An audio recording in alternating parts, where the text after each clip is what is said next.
اور جو کوئی مال کماتا ہے مال اس کی ملکیت میں ہوتا ہے. اللہ سبحانہ تعالیٰ نے اس مال میں سے حق مقرر کیا ہے مسکینوں کا اور فقراء کا اور حقداروں کا, لیکن باقی مال کو خرچ کرنے کے لیے اختیار دیا ہے.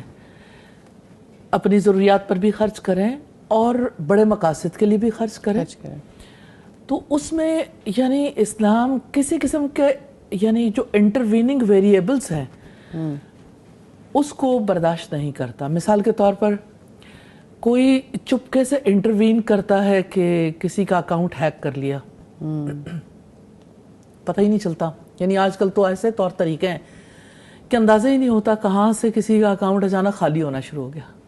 اچانک کسی کو پتہ چلتا ہے کہ اس کے اکاؤنٹ سے کوئی یعنی شاپنگ ہونا شروع ہو گئی, کوئی اور ایسا سلسلہ شروع ہو گیا. تو یعنی لوگوں کے لیے بہت مشکل ہو جاتی ہے کہ سم ٹائمز یعنی لوگوں کے نوٹس میں بھی یہ چیزیں آتی ہیں اور سم ٹائمز نہیں بھی آتی. نوٹس میں آئیں تو فوری طور پر اس کو رکوانے کے لیے, اس کے تدارک کے لیے کوشش کی جاتی ہے.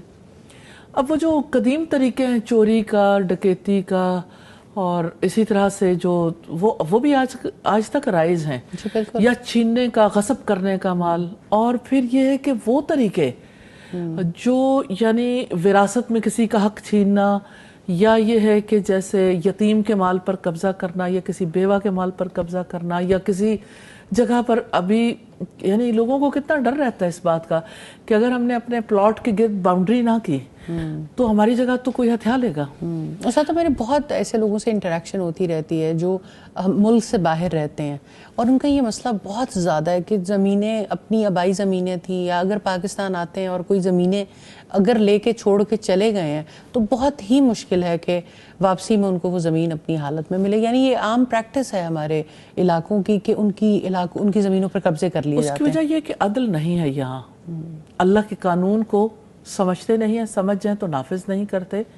جیسے اللہ سبحانہ تعالیٰ نے اس کے بارے میں پہلی ہدایت دی ہے, تعزیرات ہے نا. دیکھیے تعزیر جو ہے نا, کسی جرم کی سزا, وہ انسان کے اندر ایک فیئر, ایک خوف پیدا کرتی ہے. اس فیئر کی وجہ سے انسان ہیزیٹنٹ ہوتا ہے. اگر چور کی سزا ہاتھ کاٹنا ہے تو آپ سوچیں ایک ہاتھ کٹا ہوا انسان پوری سوسائٹی کے لیے اشتہار ہے بہت بڑا. اور اس کے بعد آپ مجھے یہ بتائیے کہ کوئی ایک بار چوری کرنے کے بعد اگر ہاتھ کٹوا بیٹھے تو کتنے لوگ ہیں جو پھر ہاتھ کٹوانے کے لیے تیار ہوں گے. یہ اتنی بڑی سزا ہے کہ اس کے بعد چوری کا تصور ہی نہیں رہتا. آج لوگ بہت زیادہ اس کے اوپر بات کرتے ہیں, فلاں علاقہ ہے ادھر کوئی چوری نہیں ہوتی, سامان رکھ جاؤ تو یہ نہیں ہوتا, یہ نہیں ہوتا.